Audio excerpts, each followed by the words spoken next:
Hi everyone, and welcome to this week's video. This week I am going to be going and cutting some flower orders today, and I can show you what is flowering in the garden. This is still the week for alliums. They're looking fantastic, and orlaya's looking brilliant. That's one of our hardy annuals that was sown in autumn and got through the winter. And also our Dutch iris are coming out, as well as our foxgloves a week on, and astrantia. So there's lots of flowers starting to come out which are beautiful to cut for florist orders. So let's go and see what we can find in the garden. So down in this flower patch is where my Dutch iris and my alliums are flowering at the moment. There's lots of other things coming through like saponaria, salvia, sweet peas, but they're a few weeks away yet, so it does still look very green largely. Lining this flower patch is privet, which I planted a few years ago now and has been amazing for a source of foliage for me, and it's really robust in a vase and can keep me in foliage all season long. As well as providing foliage for arrangements, it's also got the job of providing some shelter as well and a bit of a windbreak for the flower patch. This is gladioli byzantinus, and I really love it because it's an early flowering gladioli and it is very delicate as well. It's not as big and full on as the gladioli you'll get later in the season. It's excellent as a cut flower and I really enjoy adding it to arrangements. So Dutch iris make the most fantastic cut flowers, and you can see them here out in the garden. Really nice robust stems. They'll last about 5 days to a week in a vase, and you can get them to last a little bit longer by recutting the stems and changing your water. Main thing to do is to cut them at the right stage, so not what you can see here. This is just to show you what they look like when they are fully out, and they are absolutely beautiful. So if you want to enjoy them that day when they're out, you can cut them like this. That's fine to enjoy for an event, say. But if you're wanting the longest vase life out of them, you want to cut them at this stage when there's some colour in the bud, but they haven't opened yet. And they will open quickly for you over a couple of days in a vase. If you want your Dutch iris to come back year after year, when you've cut the stems, make sure you leave some foliage to die back in the ground attached to the bulb, and then that means they might perennialise for you. You plant your Dutch iris bulbs in the autumn, fall, when you are planting your narcissi and your tulips and other spring flowering bulbs like that. So plant them in the autumn and you will get flowers the following late spring, early summer. And yes, they will come back again for you if they're under the right conditions. They quite like dry, warm weather in the summertime to come back as perennials the following years. Some people will treat them as annuals.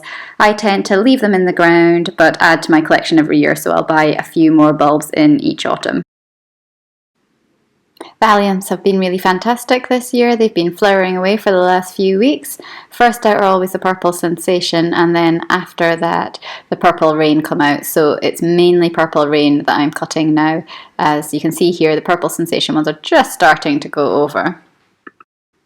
The alliums do come back for me year after year, but I do tend to add to the ones that I have each year because I will get them coming back, but they might not be quite as large, or I won't get quite the numbers of the original ones that I planted. So I do have a good supply from repeat flowering ones each year, but I do increase the stock with additional ones that I plant in the autumn.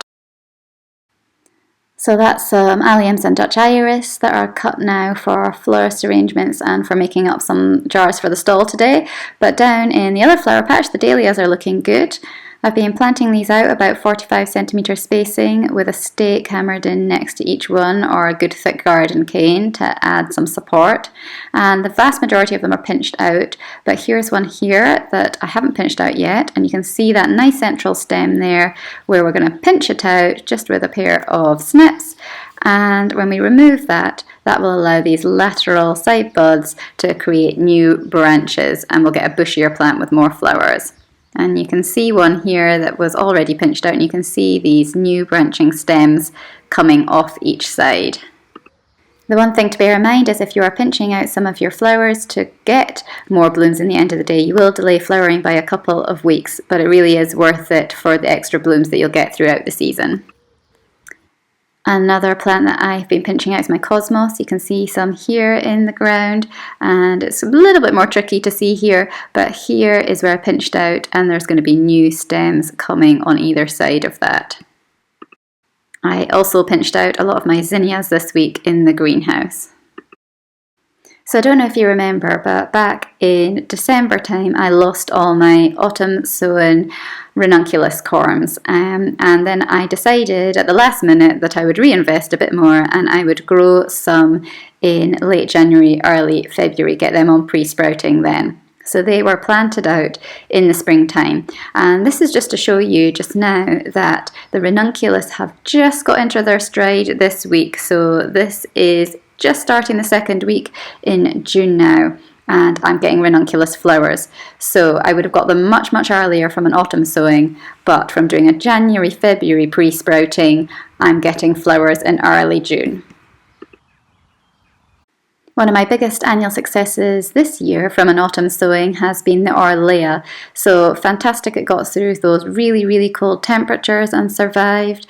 It has been pumping out loads of flowering stems over the last couple of weeks on nice tall stems as well, which sometimes have been quite difficult to achieve outside. They can grow much taller for you if you had a polytunnel, but as I don't have that, I'm relying on growing them outside, and this year they have been fantastic. So I've been making sure that I am watering daily, which it has really needed in this weather, because we've had about 2-3 weeks now of no rain whatsoever, which is very unusual for Scotland, and has meant that daily watering has been really important just to get these really flowering well and continuing to grow. Do you remember the corncockle mini-series on growing that I did earlier in the springtime? Well, I just wanted to show you this because I was trialling a new variety of corncockle this year, which was a nice light rose pink coloured one, and it's come into flower now. So this is what it looks like. It's absolutely beautiful. It's very subtly pink. So you've got your nice white corncockles, which are very vividly white. Well, this is just a very light pink and really nice to use in arrangements, because there you get the standard original really deep purple corncockle, which is a very bright pop of colour.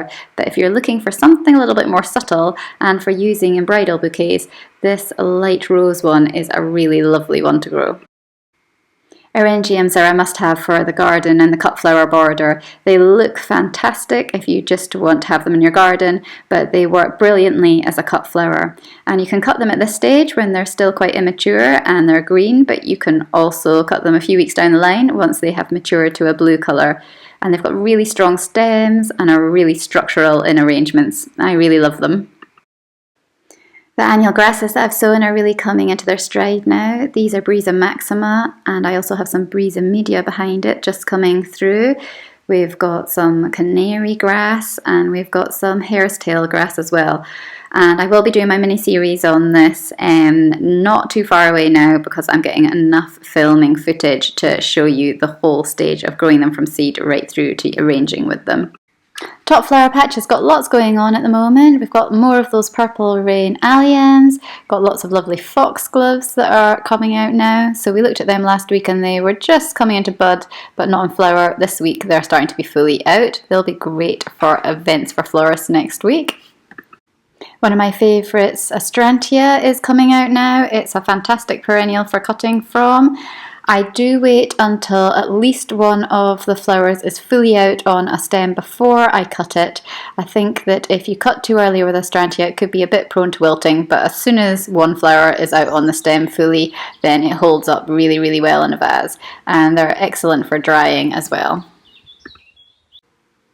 The biennials that we were sowing last week included hesperis, and this is it flowering away in the garden. It's absolutely fantastic as a cut flower, and it lasts well in the vase, and I really love the fragrance of it. It's really nice in arrangements. When I use it in arrangements, I do make sure I tuck it down a bit, because it does tend to grow in the vase, so you could have it sticking out a couple of days later well above all the other flowers, so make sure you tuck it down if you're using it. And if you cut down the hesperis, once it's finished flowering right back, then you should get a second flush of shorter stems in around late August, September time. The only thing that I have noticed with the hesperis a bit this year that I've not come across before with it is pollen beetles on the petals.